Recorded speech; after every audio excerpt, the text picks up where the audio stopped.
Apa bedanya manusia yang the have dengan the rich? Kaum the have adalah kaum berpunya yang cara mendapatkan uangnya bukan dengan bekerja. Seperti anggota parlemen yang mendapatkan uang dari belahan anggaran. Pejabat yang korupsi nyuilin dana proyek. Anak orang kaya karena harta turunan. Intinya adalah harta yang diperoleh bukan karena jerih payah mendapatkannya sendiri. Mereka mendapatkan harta tersebut karena jabatan, karena harta keturunan dari orang tua atau dari kakek, memanfaatkan posisi parlemen atau injek kaki ala preman, atau memanfaatkan jabatan. Itu adalah kaum the have. Kaum the rich adalah mereka yang dengan keringat sendiri tanpa fasilitas, apalagi anggaran daerah, apalagi anggaran pemerintah, mereka dapat hasil usaha dari transaksi bisnis, dari komisi penjualan, dari berinvestasi di tanah, main properti, main saham, dengan modal dikumpulin pelan-pelan dari keringat sendiri, ataupun usaha menghasilkan produk sesuatu,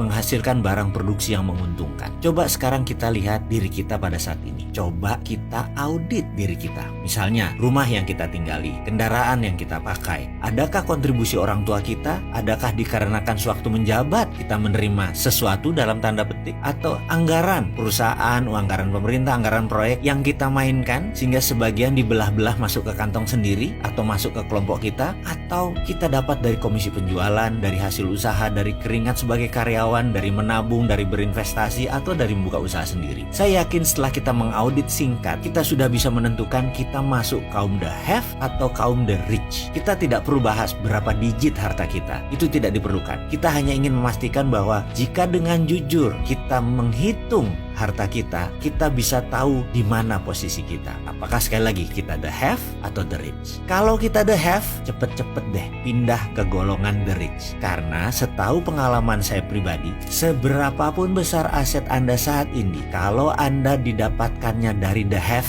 pasti tidak akan sustain, pasti tidak akan everlast, pasti tidak awet, bisa hilang. Yuk jadi kaum the rich yang beramal soleh, rendah hati, dan pembelajar.